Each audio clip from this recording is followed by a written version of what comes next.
Dear students, welcome you once again to my spoken English class. দেখো আজকে আমাদের যে ক্র্যাশ কোর্সে স্পোকেন ইংলিশ আমরা কোর্স শুরু করেছিলাম তার আজকে 28তম দিন। আজকে আমরা হ্যাভিং এর ব্যবহার শিখব। কিন্তু দেখো হ্যাভিং এর ব্যবহার তো একটা ক্লাসে হবে না, সেজন্য আমরা কয়েকটা পার্টে ভাগ করে আমরা এটাকে করবো। আজকে পার্ট 1 হ্যাভিং এর ব্যবহারে। দেখো হ্যাভিং এর ব্যবহার তোমরা কি করে করবে, স্পোকেন ইংলিশের কোন ক্ষেত্রে হ্যাভিং এর ব্যবহার হবে। যদি দেখো যে বাংলা বাক্যে কিরকম বাক্য তোমাকে দেওয়া হয়েছে, করে, খেয়ে, গিয়ে, নিচে, ঘুমিয়ে, এইরকম শব্দ আছে। যেমন আমি দুটো একটা উদাহরণ বলি। যেমন ধরো কাজটি করে আমি ক্লান্ত হয়ে পড়েছিলাম। দেখো কাজটা করে আমি ক্লান্ত হয়ে পড়েছিলাম এবং কাজটা করে দেখো করে আছে। ভাত খেয়ে আমি অফিস গিয়েছিলাম, দেখো ভাত খেয়ে আছে। খবরটা শুনে আমি আনন্দ পেয়েছিলাম। স্টেজে নেচে সে খ্যাতি অর্জন করেছিল। দেখো এই যে করে, খেয়ে, নেচে, গিয়ে এরকম আছে। এরকম জাতীয় যদি তোমাকে সব বাক্য দেওয়া হয় তাহলে তুমি সঙ্গে সঙ্গে সেখানে বুঝবে হ্যাভিং ব্যবহার করতে হবে। এবং সেক্ষেত্রে এটাকে যেন হ্যাভিংয়ের পারফেক্ট পার্টিসিপল বলা হয়, এটাকে পারফেক্ট পার্টিসিপল ব্যবহার বলা হয়। সেটা কিভাবে করবে দেখো, তাহলে প্রথমে হ্যাভিং লিখবে সেখানে, তারপরে মূল ক্রিয়ার থার্ড ফর্ম বসাবে, তারপরে ওর সঙ্গে যে কর্মটা জড়িত আছে সেটাকে বসাবে, তারপরে যে বাক্যের অন্য অংশটুকু আছে টেন্স অনুযায়ী করবে। আমি আবার বলি, যদি বাংলা বাক্যের শেষে দেখো, এই বাংলা বাক্যের শেষে নয়, যদি বাংলা বাক্যে দেখো করে, খেয়ে, গিয়ে, নেচে, ঘুমিয়ে এইরকম জাতীয় শব্দ আছে, তাহলে সেখানে তোমরা হ্যাভিং ব্যবহার করবে। কতটা বোঝার চেষ্টা করো। এবং হ্যাভিং ব্যবহার করবে কি করে, প্রথমে হ্যাভিং বসাবে, তারপরে মূল ক্রিয়ার থার্ড ফর্ম, যে করে করাটা মূল ক্রিয়া, খেয়ে খাওয়াটা মূল ক্রিয়া, গেয়ে মানে গাওয়াটা মূল ক্রিয়া, এইরকম করে তার প্রথমে হ্যাভিং বসাবে, তারপরে মূল ক্রিয়ার পাস্ট পার্টিসিপল ফর্ম বা থার্ড ফর্ম তোমরা যেটাকে বলো বসাবে, তারপর ওর সঙ্গে জড়িত যে কর্মটা আছে সেটাকে বসাবে, তারপরে বাক্যের অবশিষ্টাংশ টেন্স অনুযায়ী করবে। যেমন মনে করো কাজটি করে আমি ক্লান্ত হয়েছিলাম, তাহলে দেখো কাজটি করে এটাকে আগে আমি করে নিই, তাহলে হ্যাভিং প্রথমে বসাতে হবে, তারপরে ডান, ডু মানে করা, তার পাস্ট পার্টিসিপল করলাম বা থার্ড ফর্ম, তারপরে the work, having done the work. এবারে আমি ক্লান্ত হয়েছিলাম, দেখো ক্লান্ত হয়েছিলাম লাস্টে লাম যোগ আছে, এটা পাস্ট ইনডিফিনিট টেন্স। তাহলে পাস্ট ইনডিফিনিট টেন্স গঠন করতে গেলে যে আমরা জানি প্রথমে কর্তা, তারপরে মূল ক্রিয়ার পাস্ট রূপ, তারপর অন্যান্য কর্ম। তাহলে ওই অংশটার জন্য হবে আই বিকেম টায়ার্ড। তাহলে গোটাটা হলো কাজটা করে হ্যাভিং ডান দ্য ওয়ার্ক, এটা এটুকু হলো। তারপরে আমি ক্লান্ত হয়েছিলাম, আই বিকেম টায়ার্ড। বা ধরো ভাত খেয়ে আমি অফিস যাচ্ছি, ধরো ভাত খেয়ে আমি অফিস যাচ্ছি, প্রথমে ভাত খেয়েটাকে করে নাও, খেয়ে আছে, তাই আমি বলেছি হ্যাভিং এর ব্যবহার করতে হবে। প্রথমে হ্যাভিং, তারপর খাওয়াটা হচ্ছে ইট, তার পাস্ট পার্টিসিপল মানে থার্ড ফর্ম, হ্যাভিং ইটেন, ওর সঙ্গে জড়িত কর্মটা হচ্ছে কি ভাত, রাইস, তাহলে হ্যাভিং ইটেন রাইস। এই ভাত খেয়ে অংশটুকু হয়ে গেল। এইবার আমি অফিস যাচ্ছি, দেখো আমি অফিস যাচ্ছি, করছি, খাচ্ছি, যাচ্ছি, আমি আগেই তোমাদের শিখিয়েছি এটা present continuous tense. I am going to office, present continuous করতে গেলে প্রথমে কর্তা, তারপরে অ্যাম ইজ আর, তারপর মূল ক্রিয়ার সঙ্গে আইএনজি যোগ করতে হয়। তার মানে এই ধরনের বাক্যের দুটো অংশ, করে, খেয়ে, গিয়ে, নিয়েছে, যেটুকু অংশ আছে সেটুকু আগে করে নেবে হ্যাভিং বসিয়ে, যেটা বললাম, তারপরে এবার টেন্স অনুযায়ী বাক্যের অন্য অংশটুকু করবে। আর একটা উদাহরণ দিই, যেমন মনে করো ভালো করে পড়াশোনা করে আমি চাকরিটা পেয়েছি। আগে এইটুকু করে নাও, ভালো করে পড়াশোনা করে।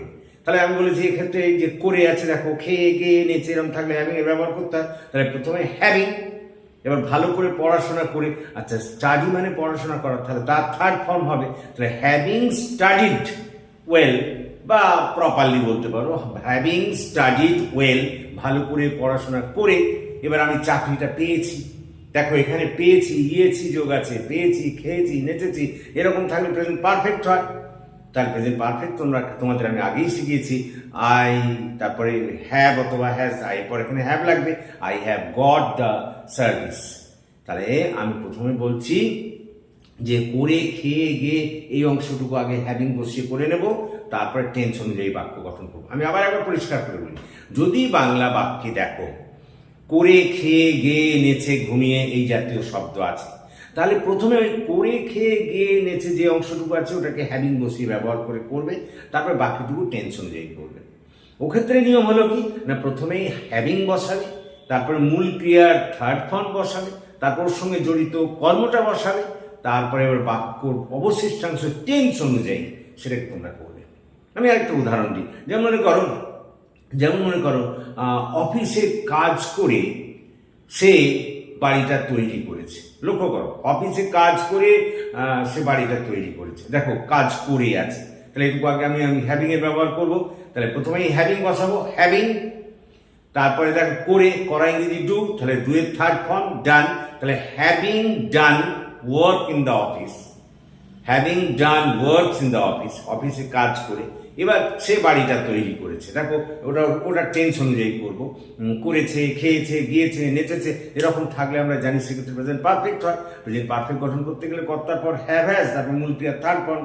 তাহলে he has made the house বা বিল্ড দ্য হাউস, বাড়িটা তৈরি করেছে। তাহলে গোটাটা কি হলো? Having done works in the office, he has build the house, অফিসে কাজ করে সে বাড়িটা তৈরি করেছে। বা এরকম যদি বলি, মনে করো ভাত খেয়ে আমি রাত্রিবেলা ঘুমিয়েছিলাম। লক্ষ্য করো, ভাত খেয়ে আমি রাত্রিবেলা ঘুমিয়েছিলাম। ভাত খেয়েটা অংশটা আগে করে নাও। তাহলে ভাত খেয়ে আমি জানি যে এরকম থাকলে হ্যাভিং ব্যবহার করবো। তাহলে হ্যাভিং, এবার খেয়ে মানে খাওয়া মূল ক্রিয়া, তার থার্ড ফর্ম, ইটের থার্ড ফর্ম হচ্ছে ইটেন। তাহলে হ্যাভিং ইটেন রাইস, ওই অংশটা হয়ে গেল। এবার আমরা আমি রাত্রে ঘুমিয়েছিলাম। দেখো আমি ঘুমিয়েছিলাম, এখানে ল লাম লেন যোগ থাকলে তোমরা জানো পাস্ট ইনডিফিনিট হয়। তাহলে এই টেন্সটা পাস্ট ইনডিফিনিট অনুযায়ী হবে। পাস্ট ইনডিফিনিট গঠন করতে গেলে প্রথমে কর্তা, তারপর মূল ক্রিয়ার সেকেন্ড রূপ বা পাস্ট রূপ, তারপর অন্যান্য কর্ম। তাহলে আই স্লেপড অ্যাট নাইট। তাহলে গোটাটা হলো having eaten rice I slept at night. কথাটা বোঝার চেষ্টা করো। বা মনে করো বিকেলে ফুটবল খেলে আমি আনন্দ পেয়েছিলাম। তাহলে কি হলো? বিকেলে ফুটবল খেলেটা আগে করে নাও। তাহলে having played football in the afternoon, এই অংশটুকু হয়ে গেল। এবারে আমি আনন্দ পেয়েছিলাম। দেখো এখানে বাক্যের শেষে লাম যোগ আছে, লাম থাকলে পাস্ট ইনডিফিনিট গঠনের নিয়ম, প্রথমে কর্তা, তারপরে মূল ক্রিয়ার সেকেন্ড রূপ মানে পাস্ট রূপ, তারপর অন্যান্য কর্ম। তাহলে আই, পাওয়া ইংরেজি গেট, তার পাস্ট রূপ গট, আই গট প্লেজার, আমি আনন্দ পেয়েছিলাম। তাহলে লক্ষ্য করো, আমি আজকে যে অংশটা বলছি বাংলা বাক্যে যদি দেখো করে, খেয়ে, গে, নেচে ইত্যাদি আছে, তাহলে ওই যে অংশটুকু, ওটুকু করার জন্য আমি প্রথমে হ্যাভিং বসাবো, তারপর মূল ক্রিয়ার থার্ড ফর্ম, তারপর ওর সঙ্গে জড়িত কর্মটা বসাবো, তারপর এবার বাক্যের অন্য অংশটুকু তার টেন্স অনুযায়ী করবো। সে যে টেন্সে থাকবে সেই অনুযায়ী করবো। দেখো আমি এখানে এটাই লিখেছি, বাংলা বাক্যে যদি করে, খেয়ে, গিয়ে, নেচে, ঘুমিয়ে ইত্যাদি জাতীয় শব্দ থাকে, তাহলে সেক্ষেত্রে ইংরেজি বাক্য গঠন করতে গেলে প্রথমে হ্যাভিং বসাতে হবে, তারপর মূল ক্রিয়ার থার্ড ফর্ম বসাতে হবে, তারপর বাক্যের অবশিষ্টাংশ টেন্স অনুযায়ী গঠন করতে হবে।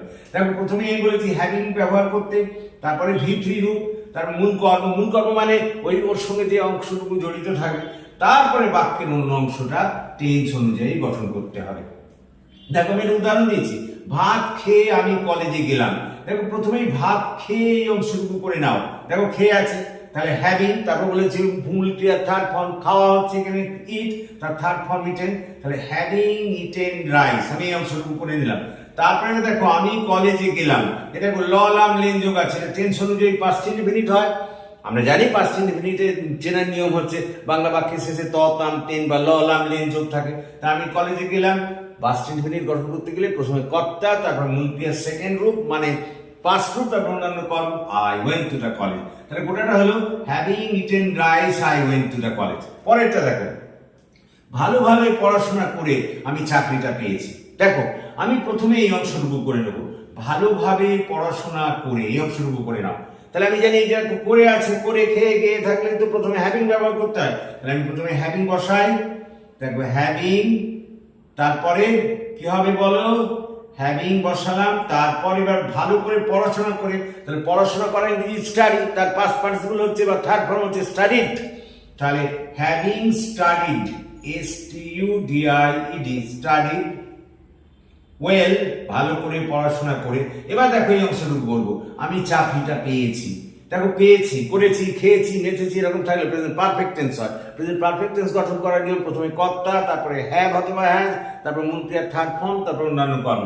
তাহলে আই, তারপরে হ্যাভ হবে আই হ্যাভ গট, গেটের পাস্ট পার্টিসিপল হচ্ছে গট, তাহলে I have got the job.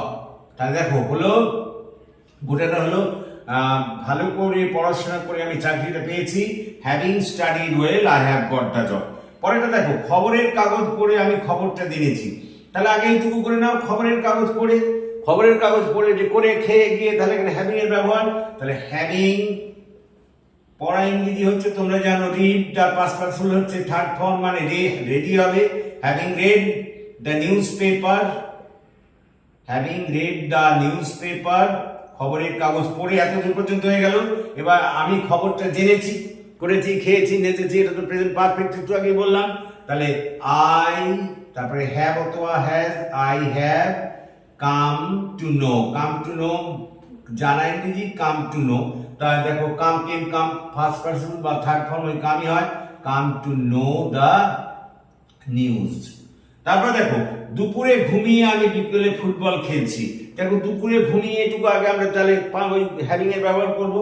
তাহলে হ্যাভিং, HAVING, হ্যাভিং। দেখো ঘুমানো ইংরেজি স্লিপ, তার past person sleep, past person বা থার্ড ফর্ম একই কথা, হ্যাভিং স্লিপড অ্যাট নুন। দুপুরে ঘুমিয়ে, এটা আমি আগে করে নিলাম। এবারে দেখো আমি বিকেলে ফুটবল খেলছি, করছি, খাচ্ছি, যাচ্ছি, নাচছি, খেলছি, এরকম থাকলে প্রেজেন্ট কন্টিনিউয়াস টেন্স হয়। গঠনের নিয়ম তোমরা জানো, আগেই শিখিয়েছি। প্রথমে কর্তা, তারপরে অ্যামিজার, তার মূল ক্রিয়ার সঙ্গে আইএনজি, তারপরে অন্যান্য কর্ম। তাহলে আমি ফুটবল খেলছি বিকেলে, I am playing football in the afternoon. দেখো তাহলে হলো, আমি যেটা বললাম যে দুপুরে ঘুমিয়ে আমি ফুটবল খেলছি, প্রথমে হ্যাভিং স্লেপ্ট মানে দুপুরে অ্যাট নুন, মানে দুপুরে ঘুমিয়ে, এটা হয়ে গেল। তারপরে আমি ফুটবল খেলছি, দেখো এটা হচ্ছে প্রেজেন্ট কন্টিনিউয়াস টেন্সে আছে, ওই জন্য প্রথমে কর্তা, তারপরে অ্যামিজার, তার মূল ক্রিয়ার সঙ্গে আইএনজি, আই এর পরে হবে I am playing football in the afternoon. তোমরা আমাকে এটা বাড়িতে করে দেখিও আমাদের কমেন্ট বক্সে। বাবাকে দেখে ছেলেটি রাস্তায় কাঁদছিল, কি হবে? প্রথমে বাবাকে দেখে এইটুকু করবে, তারপরে ছেলেটা রাস্তায় কাঁদছিল। বাবাকে দেখে বুঝতেই পারছো ওখানে হ্যাভিং এর ব্যবহার হলো। তাহলে দেখো আজকে আমি যে জিনিসটা শিখলাম, যে বাক্যে যদি দেখো করে, খেয়ে, গিয়ে, নেচে ইত্যাদি জাতীয় শব্দ আছে, তাহলে প্রথমে হ্যাভিং ব্যবহার করবে, তারপরে মূল ক্রিয়ার থার্ড ফর্ম, তারপরে তার সঙ্গে জড়িত কর্ম, ওই অংশটা হয়ে গেল। তারপরে এবার টেন্স অনুযায়ী বাক্যের বাকি অংশটুকু করবে। সুতরাং আশা করি তোমরা বুঝতে পেরেছো। So that's all for this day. যদি তোমাদের ভালো লাগে তাহলে তোমরা এই চ্যানেলটিকে সাবস্ক্রাইব করো এবং সকলকে এই ক্লাসে জয়েন করতে বলো। Thank you.